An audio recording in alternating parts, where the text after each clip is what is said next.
Alright, ladies and gentlemen, I'm here on the channel. I'm here talking about some wrestling news. Let's just get right into it here. So, this company, man. So, if you didn't watch SmackDown Night, LA Knight reportedly he lost in the Fatal 4-Way for the United States Championship to advance into the finals of the Invitational tournament. And it was reported earlier today, WWE is waiting to start LA Knight's no push. Now people say, let it play out. Yeah, we heard the same thing with Cody Rhodes, and it's been a shitty feud with Brock Lesnar. I mean, he's probably going to take the title eventually, but adversity. And he's already getting a push. Well, what's your definition of getting a push? He didn't have a match at WrestleMania, wasn't on the MSG show, didn't win Money in the Bank, won't be in the SummerSlam card according to the article. So what's the push? Oh, it's after SummerSlam. Why do we have to wait till after SummerSlam? Why do we as fans have to wait till after SummerSlam? Yeah, somehow they'll screw this up too, like they did tonight on SmackDown. Tired of waiting. Like, ooh, people say, ooh, Rey Mysterio and Santos has a better story. What story? There is no story. They're both baby faces. Like, oh man. He's like 40 years old. Why does he have to wait? Don't give me the excuse. Oh, Santos, he's younger. No, he's 39. He's like a year younger. Stupid. He's not even getting a push right now. You're trolling the fans, hyping it up every single big match like he's gonna win, and you disappoint them. It's like a big middle finger to the fans. They'll screw this up too. Why do we have to wait till after SummerSlam? That's what I'm asking. Why now? Why do we have to wait till after SummerSlam? What's he gonna get?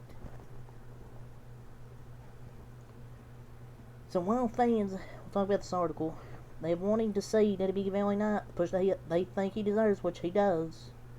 Great talker, solid in the ring. He's not the best in the ring, but he's solid enough. But he's yet to receive it, and some thought it would happen at Money in the Bank, obviously, when Damian Priest won.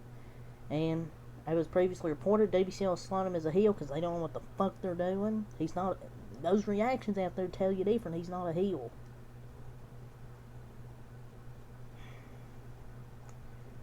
But apparently, per BWA, an insider account, which has broken past WWE stories, if you don't know who that is, reported that his new push will be starting after the August 5th Premium Live event at SummerSlam. So it looks like we're not getting LA Knight on the card. WWE's fumbling the bag. Like, what are they doing? His no push. What push? What's he gonna do? Hush. All the possibilities. He could have faced Logan Paul at SummerSlam. Could have had a United States title match and we get none. Instead we have to wait for a push after SummerSlam. Like, why do we have to wait? That's my question. Like, it just makes no sense.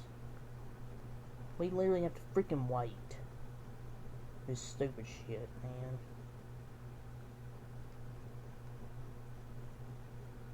I hate this fucking shit, man. But I'm not surprised. It's a WWE. They hate when people get over on their own.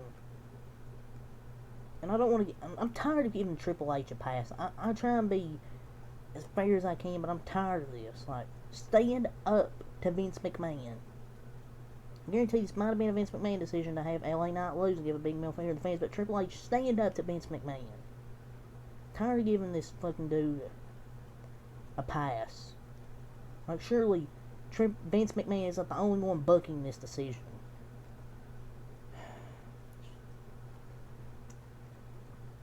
The Judgment Day will be appearing on WWE NXT regularly for the foreseeable future. Oh joy, oh joy. We get to see the Judgment Day. As if seeing them on Raw 2 to 3, 4 segments isn't enough, we get to see them on NXT for another like 2, 3 segments. Look, I like the Judgment Day, but I said in my SmackDown interview, they're starting to get freaking overexposed. It's nauseating. It's like nauseating, okay? They're on like 6 segments a week. Like, Raw's enough. We have enough segments of them. And people can disagree with me, that's fine, but it's just my opinion. I'm tired of seeing them. Like, 6, 7 times a week on all these shows. But if you're a fan of the Judgment Day, you should plan to tune in NXT if you want to watch NXT. More often, it's a group of slated to make more appearances on the developmental show. But what's the point of them being established WWE superstars, coming down to a developmental brand? So you're basically telling me Dominic Mysterio is nothing more than a developmental champion. That's what they're saying? Shit makes no sense. But, I mean, I know the ratings went up, but nobody's gonna tune in every week on NXT for the Judgment Day. Give me a break. But yeah, WWE's actually thrilled with them appearing on the show and credited them for helping raise the ratings. Are they talking about NXT or just whole WWE? Because most of WWE, it's because of the Bloodline, not the Judgment Day.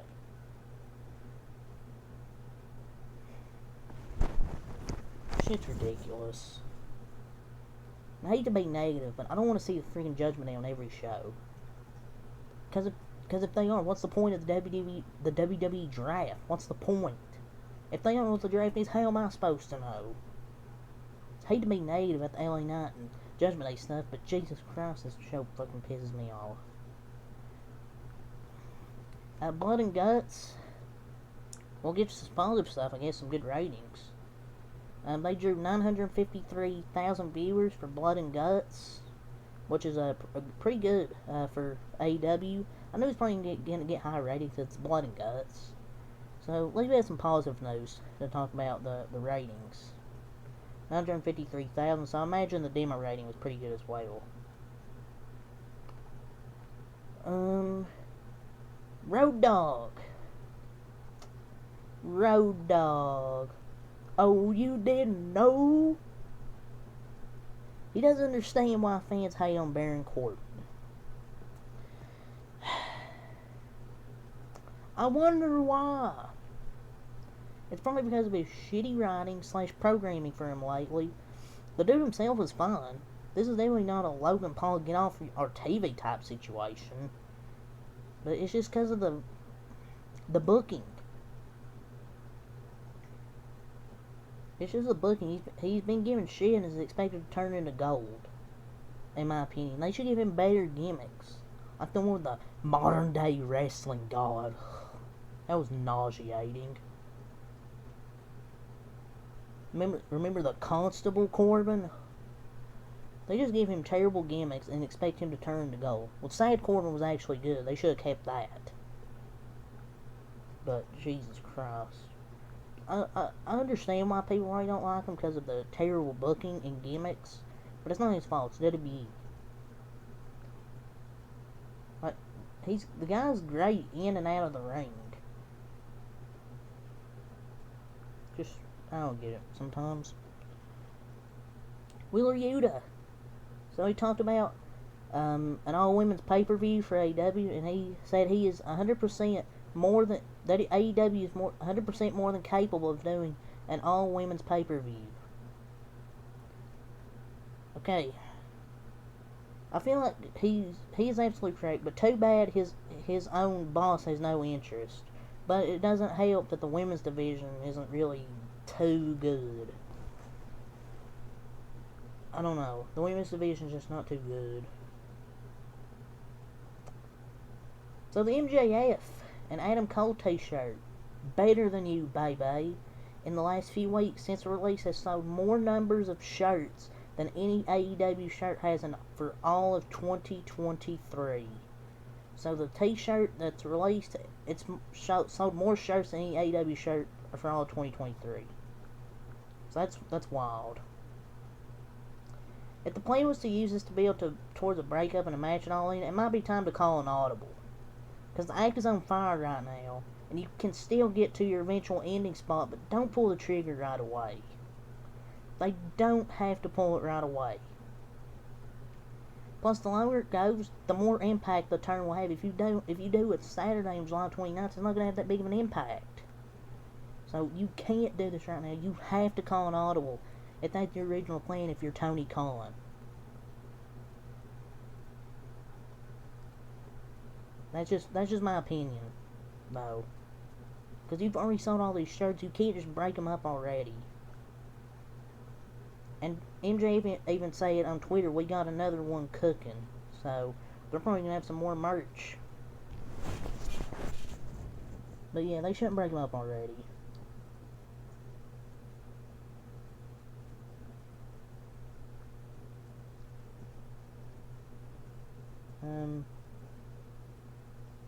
So Jim Ross had an interesting comment here. He said, the DDT should be a finishing move, not a transition move. Everybody used to be in awe of it. I don't know if the DDT should be a finishing move. Maybe it could though. But I don't know. Because there's a lot of kickouts now that kind of, like, I don't know, diminish any impact of the move. He's not wrong, but I just don't know if that should be like a finisher. Maybe in the 1980s, but now, no.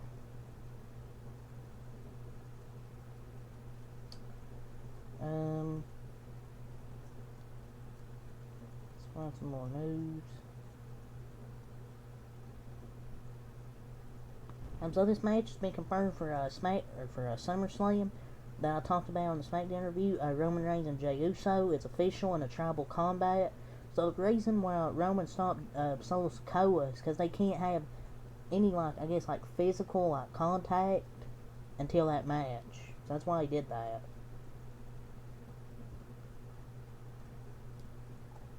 I mean, I don't expect Jey Uso to win the title though. It's gonna go to Cody. Okay, it's gonna happen at WrestleMania 40. I want Jey Uso to win. I want him to, but no, it's not gonna happen as much as I want it to. But I mean, it is WWE. It is WWE though, so I'm not surprised.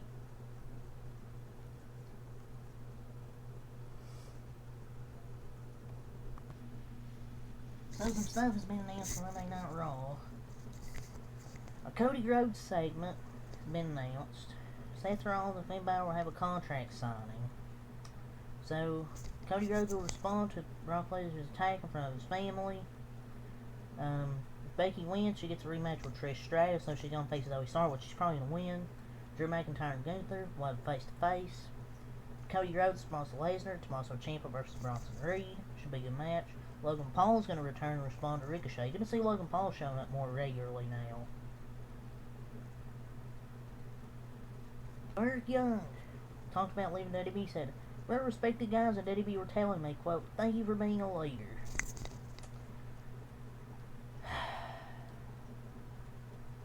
He's trying so hard to convince himself that going to Impact was a good decision.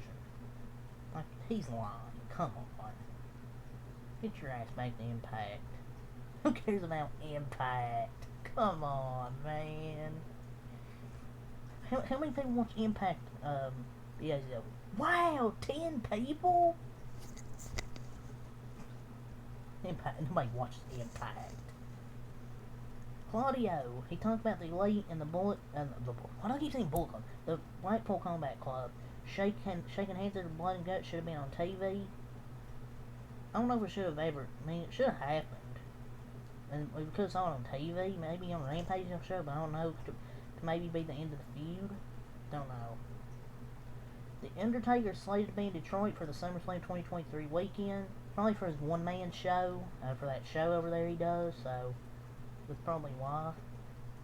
So apparently Baron Corbin says his, quote, sad gimmick was only supposed to last for like 2 weeks, but ended up running for months because he went all in with the gimmick. Kinda wish he kept it, to be honest. He killed it. That's what happens when you're good at your job. It should have never ended. Instead they turn him into a terrible character with a modern day wrestling god. Another match has been announced for SummerSlam, a triple threat. Asuka, Bianca Belair, and Charlotte. I mean, I would like to see Asuka return, but you know that's not going to happen. So TV babyface Latino champ is considered heavily, which is probably Santos Escobar. Look, I like Santos, but we'd rather see LA Knight. Sorry. So apparently there was medical issues, possibly COVID-19 related, reportedly led to SmackDown changes. Yeah, that's just another excuse. Vince McMahon had no input. Yeah, sure thing.